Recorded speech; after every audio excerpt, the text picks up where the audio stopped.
¿Qué tal? Un saludo. En esta ocasión analizaremos cinemáticamente un mecanismo plano biela manivela corredera y para ello vemos aquí en pantalla el caso general, ¿ok? En este caso vamos a analizarlo con un pequeño detalle el cual no siempre se considera, pero es cierto que en ocasiones nos lo vamos a encontrar de esta manera, en el cual el prisma o el slider se encuentra inclinado, no siempre va a ser perfectamente horizontal, justamente como lo vemos en estos libros, es decir, aquí es perfectamente horizontal, en esta ocasión es perfectamente vertical. ¿Qué sucede si tiene cierto ángulo de inclinación que no sea perfectamente horizontal ni perfectamente vertical? Además, el motivo de este video también es crear una especie de clase completa, porque anteriormente ya teníamos un video en el cual analizábamos un mecanismo vía la manivela corredera, pero era un video bastante directo y un video que considero algo corto. En esta ocasión trataremos de hacerlo no tan largo, no tan extenso, pero que sí se sienta como una clase enteramente completa. Y para ello, pues vamos a iniciar. Con este mecanismo y con cualquier tipo de máquina, ojo, lo que yo siempre recomiendo como paso inicial es tomar en cuenta cuáles piezas mecánicas componen a la máquina. Y para ello contabilizarlas, son los numeritos que vemos aquí en pantalla, siempre es el paso inicial, siempre me ayuda a entender qué está sucediendo con el mecanismo o con la máquina. Ahora, tenemos como pieza uno y siempre va a ser así, aquel eslabón en el cual se haya montado el mecanismo. Este eslabón, pues obviamente no tiene movimiento, se encuentra enteramente fijo. Aquí imaginen que este es el suelo, o bien que esta es una estructura, que es la mesa de un escritorio, perdón, que es la superficie de un escritorio, la superficie de una mesa, la cual pues no tiene movimiento. Ahora, una curiosidad de este tipo de mecanismos es que acá vemos una barra que parece estar como flotando. Realmente no está flotando, simplemente no se acostumbra a dibujarla completa, pero es una barra que también se encuentra fija, ya sea que esté soldada a la pared, que esté unida rígidamente a una estructura, etcétera. Y pues obviamente esa estructura es la misma estructura la cual se montó en este aspecto, ¿vale? Y por ello nos sigue siendo nuestra pieza uno, simplemente no se acostumbra a dibujarla completa. Aquí yo podría extender pues esta pieza, extenderla hasta por acá, después bajamos y ya observaríamos que sí está unida. Pero no es necesario, simplemente con reconocer que es una pieza estática, que es una pieza sin movimiento, con eso nos bastaría a nosotros. Inclusive lo vemos en los libros, vean. En este caso tenemos eh, un slider, el cual es o funciona como un pistón. Y pues obviamente esta pared no nos la muestran completa. Aquí claramente vemos que si alargamos esta pared, pues forma parte del mismo piso, del mismo suelo donde fue montado la máquina. Acá tampoco, por eso es un eslabón que inclusive se ahorran bastante tinta los editores de los libros, los autores, porque no es necesario mostrarla. Una vez que aclaramos eso, pues ya podemos contabilizar tranquilamente las piezas de mi máquina o del mecanismo. La pieza uno es la pieza fija, ya lo dijimos. La pieza 2 es esta pieza que vemos aquí de color azul.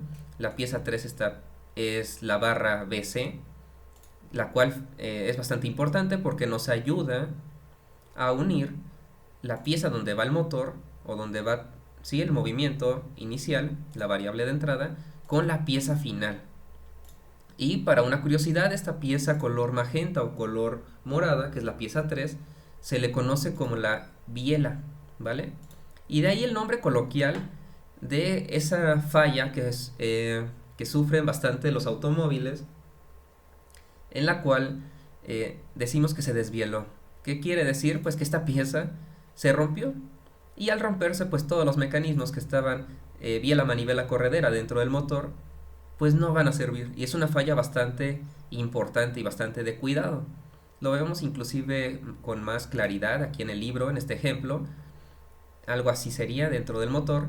Y esta pieza, que es la que une la entrada con la salida, pues si se llega a romper, todo el mecanismo sufre una avería bastante complicada. Bueno, eso es nada más una simple curiosidad. Seguimos con el conteo. El slider, bueno, esta pieza que vemos aquí de color verde se le conoce como slider, como corredera, como prisma, tiene muchos nombres. Y en este caso pues la contabilizamos, es la pieza 4. Una vez que finalizamos eso, lo siguiente que yo recomiendo es observar las uniones. Obviamente esto lo podemos hacer súper rápido, aquí lo estoy explicando con mucho detalle, pero una vez que ustedes ganen suficiente práctica, esto lo van a hacer en cuestión de pocos minutos o inclusive segundos, ya con suficiente práctica, y vemos las uniones. La pieza 2 con la pieza 1, ¿cómo está unida? Está unida por esta revoluta en el punto A, que me permite rotación. La pieza 3 con la pieza 2, unidas por la revoluta en el punto B. La pieza 4 por la pieza 3, la revoluta en el punto C. Y ojo aquí, la pieza 4 con la pieza 1, otra vez, porque es un circuito cerrado muy importante, está unida mediante el prisma, ¿sí? Mediante esa traslación, que es la que vamos a medir.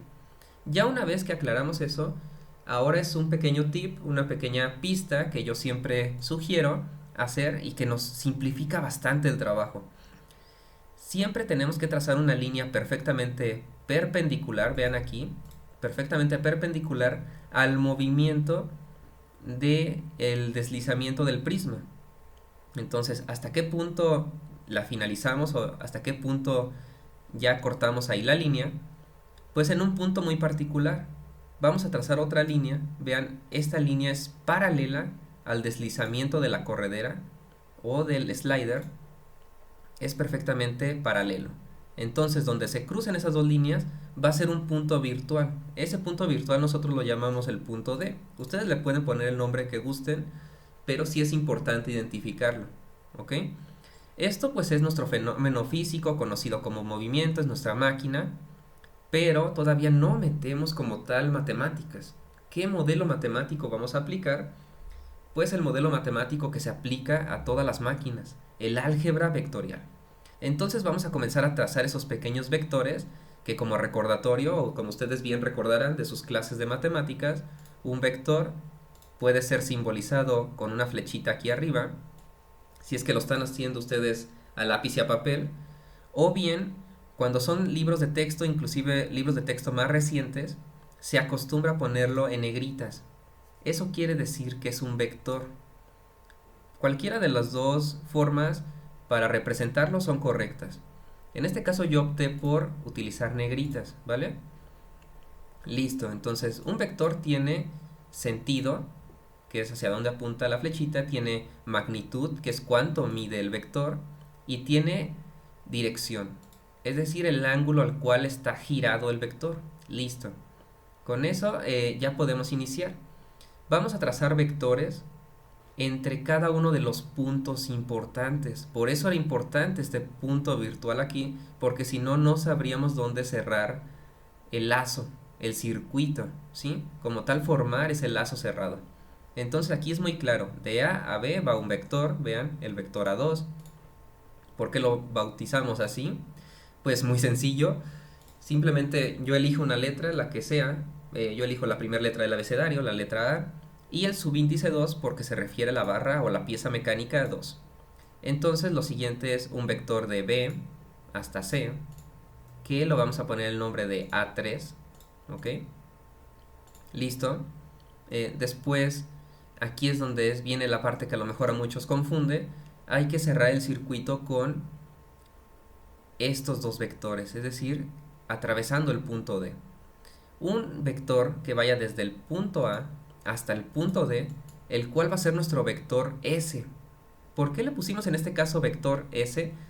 Generalmente se acostumbra a poner esta letra para medir traslaciones.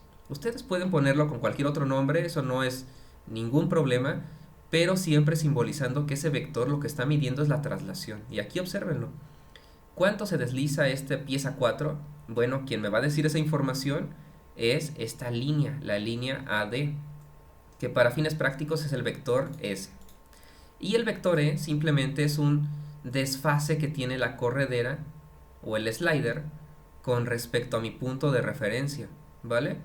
A lo mejor esto suena bastante o bastante información, o a lo mejor no. Simplemente vamos a ver aquí algún ejemplo del libro, bastante sencillo. En este caso pues no hay inclinación. Ese vector sería perfectamente horizontal Y el vector E, su magnitud mide 6 pulgadas. Es decir, qué tanto desfasamos el slider de nuestro punto de referencia. En este caso bastó con 6 pulgadas. Es un simple número, que sería esta letra E. ¿Ok? Entonces lo siguiente, ya podemos olvidarnos de nuestro modelo físico, nuestro diagrama esquemático, porque ahora ya lo tenemos todo vectorizado, perfectamente vectorizado. Aquí lo siguiente es, pues simplemente recordar que cada vector tiene sus características. Tiene sentido, por eso le puse esta flechita. Ustedes la pueden poner al revés, ahorita les explicamos por qué. Y tiene esta magnitud, no sabemos cuánto mide, eso ya lo particularizaremos para cada uno de los ejemplos. Yo aquí lo que estoy mostrando son ecuaciones, o lo que vamos a encontrar son ecuaciones generales que podamos aplicar a todo tipo de problema. No vamos a particularizar para uno, sino que vamos a dejar las ecuaciones expresadas de modo que nos sirvan para todo tipo de problemas. Entonces recordemos, el vector también tiene su orientación, en este caso θ2, y yo siempre el ángulo lo voy a medir. ¿Cómo medimos este ángulo? Siempre con respecto a un eje X positivo. Y siempre hay que medirlo donde inicia el vector. Por eso les digo que si el sentido ustedes lo hubieran puesto, digamos, algo así, al revés, entonces este ángulo no lo tengo que medir aquí, lo tengo que medir acá, porque aquí es donde está el inicio del vector. Mucho ojo con eso. Es simplemente el detalle que tenemos que cuidar, ¿vale? Ahora lo siguiente. Para cada uno de los vectores, lo mismo, su ángulo, su magnitud y su sentido. Todos los vectores deben de tener eso.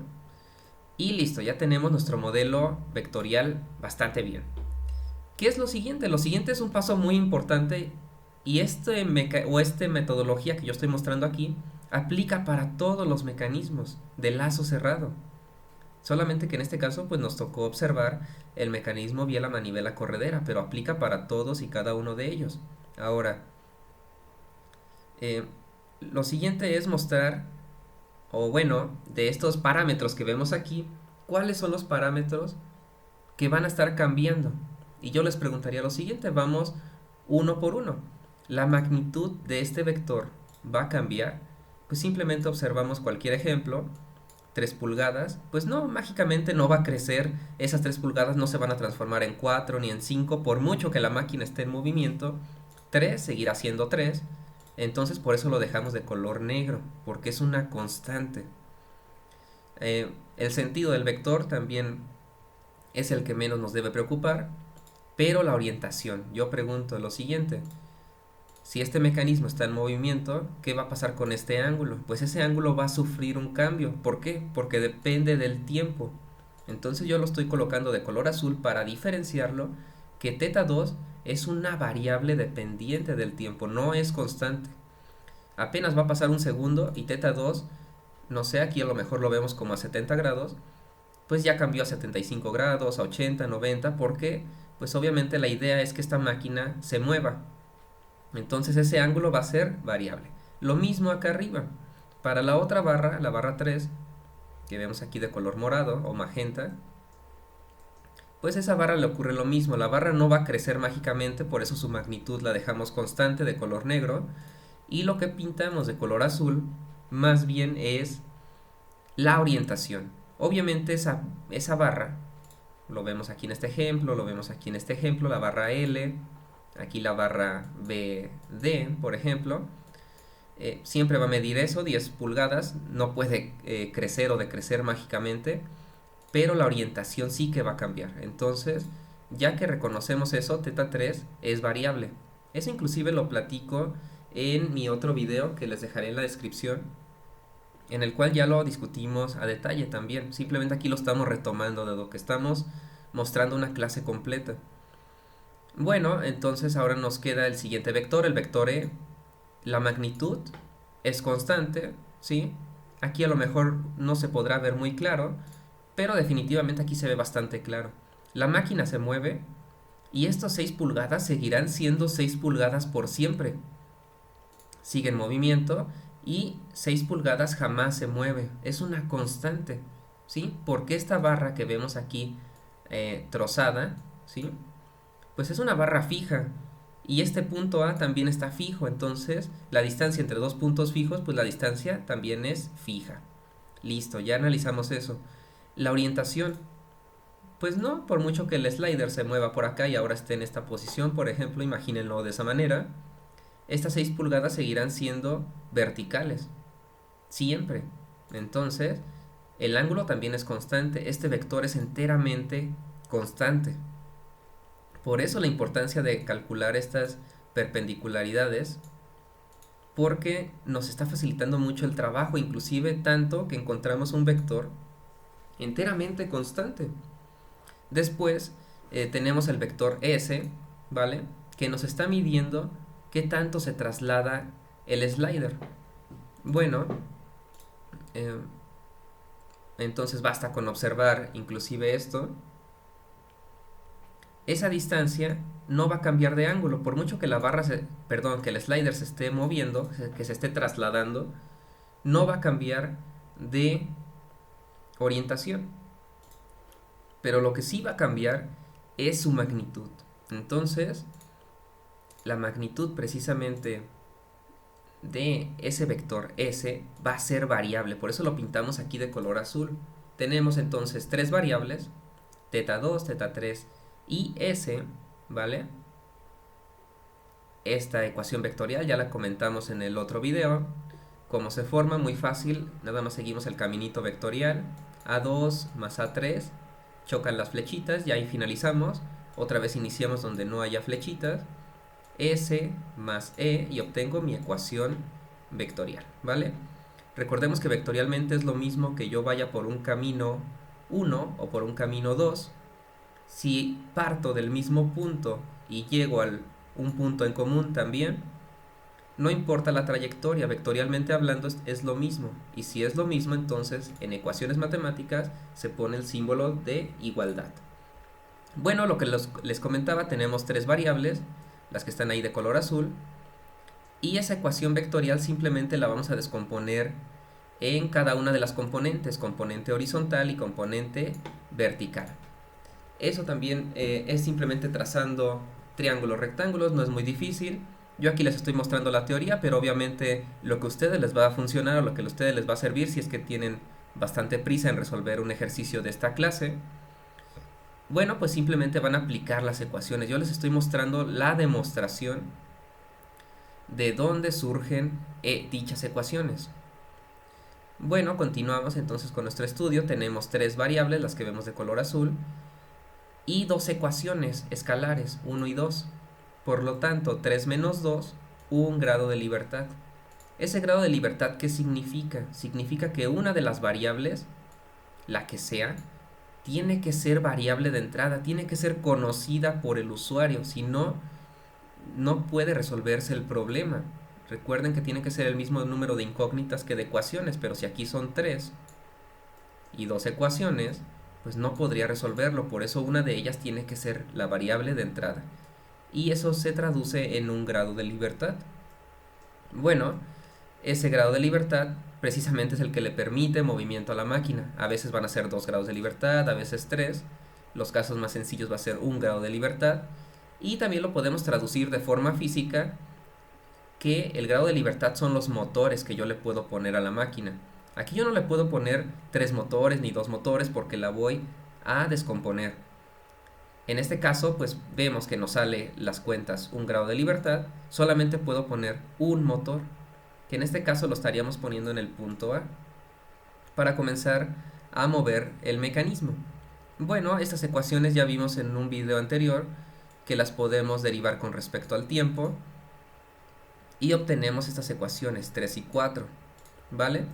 Lo que no mostraba en el video anterior es, derivándolas una vez más, ¿qué obteníamos? Bueno, en este caso ya no lo dejamos a la imaginación, lo estamos mostrando justamente aquí en pantalla. Son las ecuaciones 5 y 6, donde, vean los colores, le puse el color morado para velocidad. Entonces las variables que están aquí de color morado son variables de velocidad. Las variables que están aquí de color rojo, pues son variables de aceleración. y vean cómo el grado de libertad nos acompaña en los tres niveles de cinemática: posición, sigue el grado de libertad; velocidad, continúa el grado de libertad; y aceleración, el grado de libertad nunca lo perdimos, porque es el movimiento de la máquina. ¿Cómo se traduce? Muy sencillo. Tengo tres variables con respecto al tiempo en velocidad. Una de ellas tiene que ser la variable de entrada, generalmente es omega 2.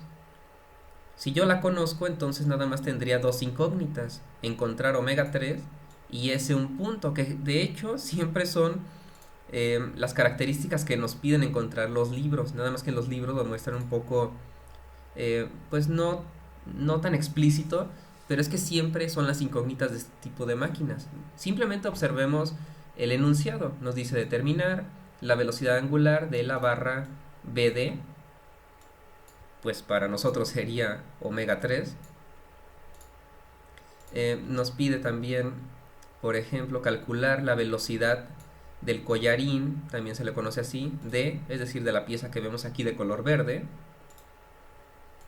Para nosotros sería S un punto, bastante fácil también, etcétera. Entonces siempre va a ser eso lo que nos van a pedir encontrar los libros o diversos autores.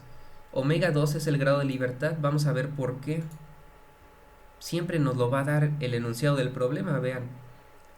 La manivela AB, que para nosotros es la barra 2 o la pieza 2, tiene una velocidad angular constante de 160 revoluciones por minuto. Es un dato del problema, es una variable de entrada, aquí la tenemos. Lo mismo va a ocurrir en aceleración. Cuando ustedes avancen en las páginas de este libro, pues es lo mismo. Yo voy a querer conocer ahora alfa 3, es decir, la aceleración de esta barra, y voy a querer conocer la aceleración del collarín o del slider, ¿sí? ¿Y qué me tienen que dar como información? Pues la aceleración angular de esta barra. Por el grado de libertad, a fuerza, si no, no se puede resolver el problema. Tendría infinitas soluciones. Bueno, eso lo aprendimos de álgebra lineal. Ahora lo siguiente es platicarles cómo resolver cada una de las ecuaciones. En este caso es uno de los mecanismos pues más utilizados históricamente hablando. ¿Y por qué? Porque las ecuaciones de posición, que en realidad deben ser las ecuaciones más complicadas de calcular porque son ecuaciones no lineales. ¿A qué nos referimos con ecuaciones no lineales? Simplemente observemos dónde están las incógnitas, dónde están los colores azules. Bueno, pues estos dos, teta 2 y teta 3, están dentro de una función trigonométrica. Esta está dentro de coseno, también están dentro de seno, ¿vale? Si nosotros graficamos eso, pues son bastantes curvas. No se parece nada en una línea recta, por lo tanto son ecuaciones no lineales. Si son ecuaciones no lineales, significa que no puedo utilizar ningún método que yo aprendí en álgebra lineal. No puedo utilizar eliminación de Gauss-Jordan, no puedo utilizar regla de Kramer, no puedo utilizar suma y resta, sustitución, etcétera, etcétera. Puedo forzarlo y puede que llegue al resultado, pero me estaría arriesgando.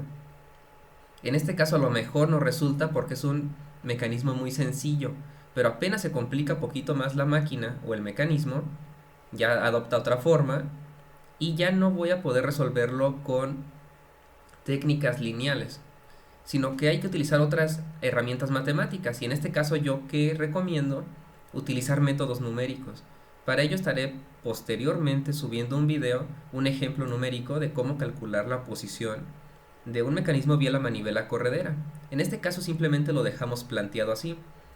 Otra forma de resolverlo es forzar la forma que tiene la máquina utilizando trigonometría.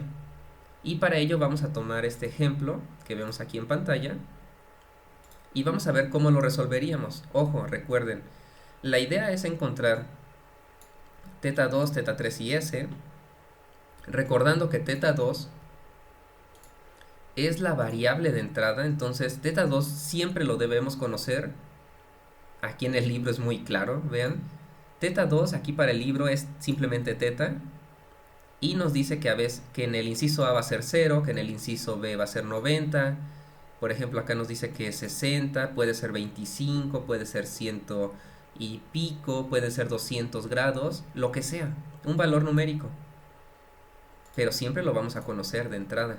El resto no, teta 3 y s tenemos que calcularlo nosotros. Afortunadamente este mecanismo se puede aplicar trigonometría y obtenerlo relativamente rápido. Vamos a observarlo.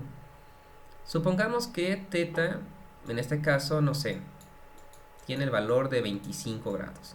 El valor que ustedes quieran, eso no importa. Lo importante es comenzar a trazar la trigonometría. Entonces vamos a dibujar triángulos, rectángulos, ¿sí? Tienen que ser perfectamente rectángulos, aunque ustedes vean que aquí dibujo líneas un poco no tan rectas, porque lo estoy haciendo a puro pulso. Entonces tenemos que trazar algo así. ¿Vale? Aquí a lo mejor me equivoqué, una disculpa. El triángulo rectángulo simplemente llega hasta aquí. Y listo. Lo siguiente es encontrar cada uno de los parámetros. Teta, pues para fines prácticos para mí es teta 2, de acuerdo a mi modelo matemático. Este ángulo de aquí es teta 3. Y esta línea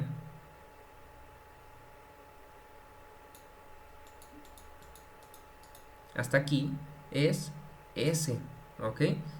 Entonces, teta 2 ya lo conozco porque aquí lo tenemos, es la variable de entrada, listo. Teta 3 y S hay que encontrarlas, pero tenemos que encontrarlas paso a paso. ¿Qué es lo primero que yo haría? Bueno, pues hay que encontrar esta distancia vertical de ese pequeño triángulo. ¿Cómo la encontramos? Pues muy fácil. Sería 3, bueno, vamos a ponerlo aquí, sería 3 seno de teta 2, que es 25, seno de 25. Ustedes ya inclusive lo pueden calcular mediante su calculadora. Y lo siguiente, veo que esa distancia, ya vamos a borrarla aquí para que no se nos vaya llenando la pantalla bastante. Esa distancia obviamente también es esta distancia, ¿verdad?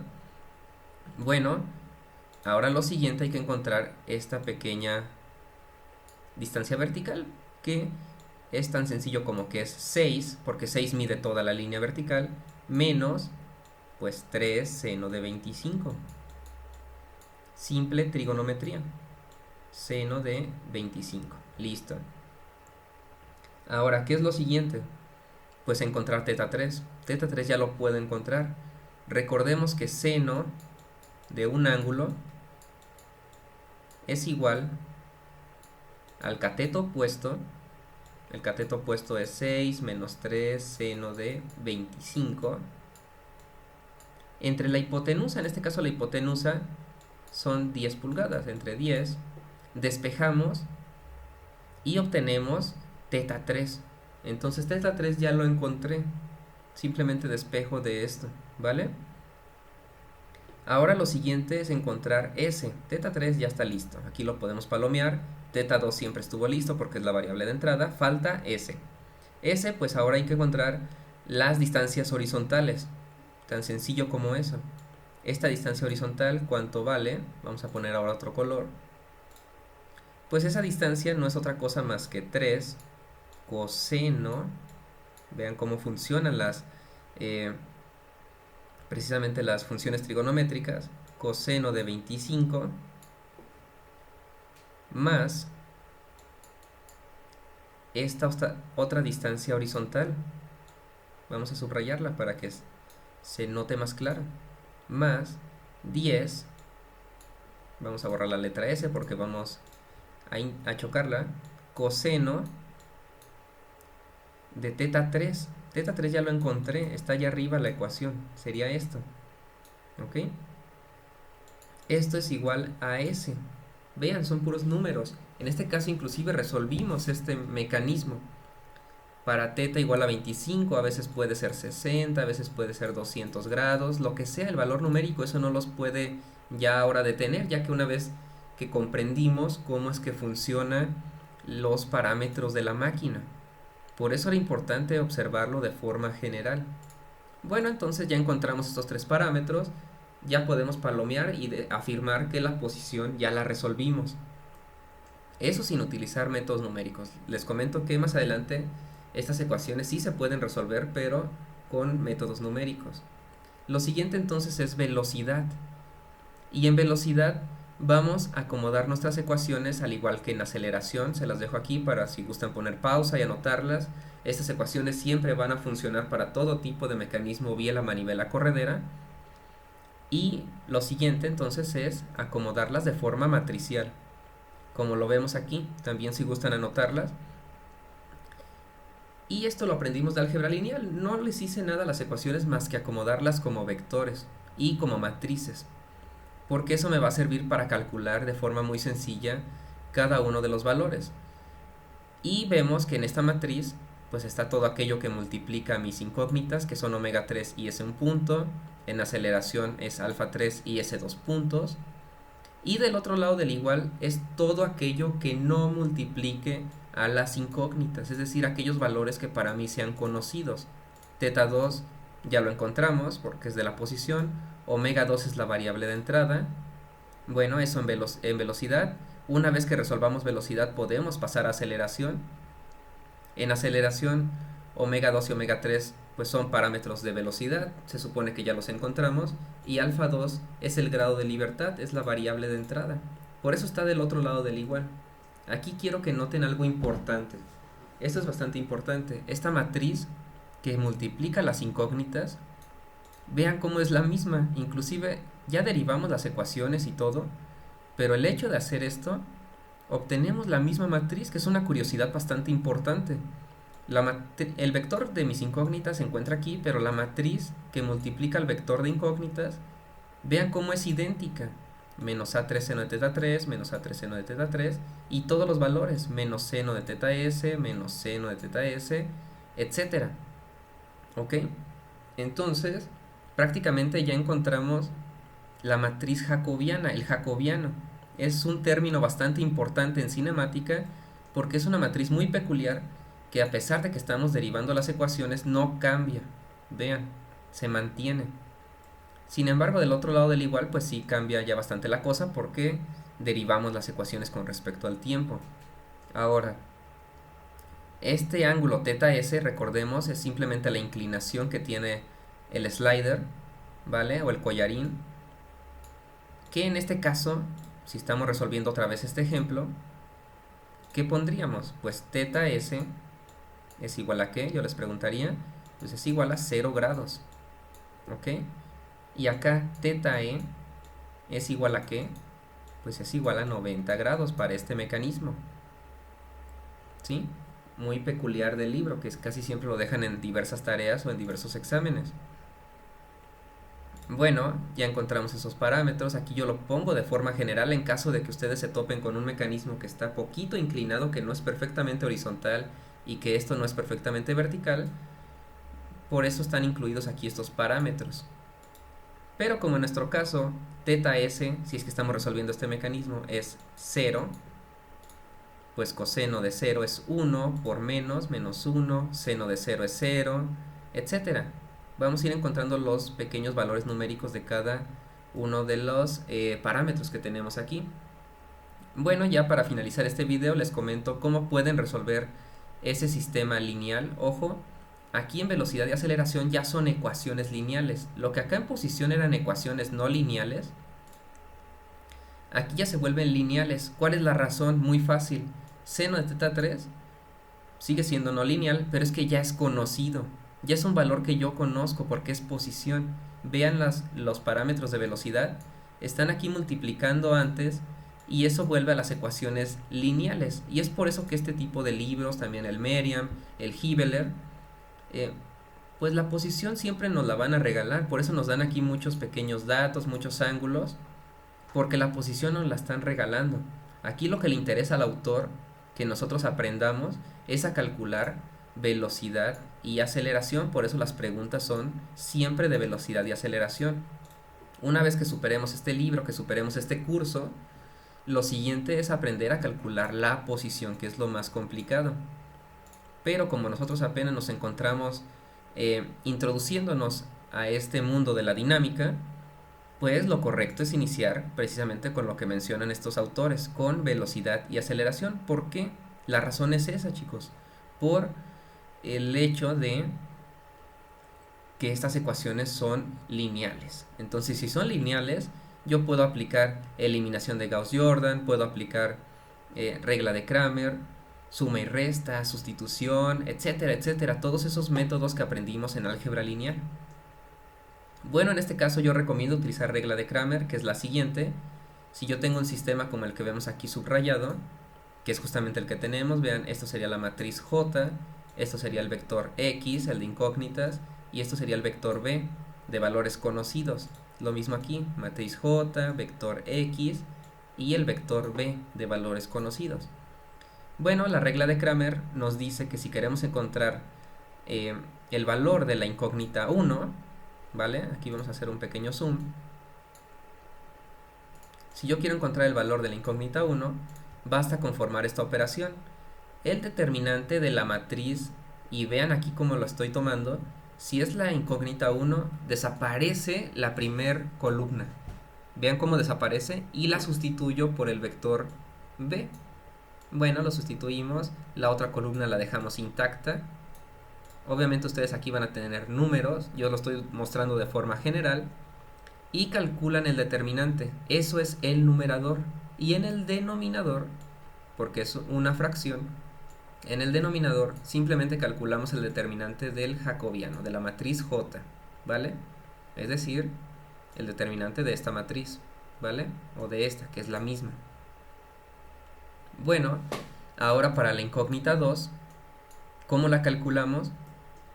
El determinante de esta matriz, ¿cómo la formamos?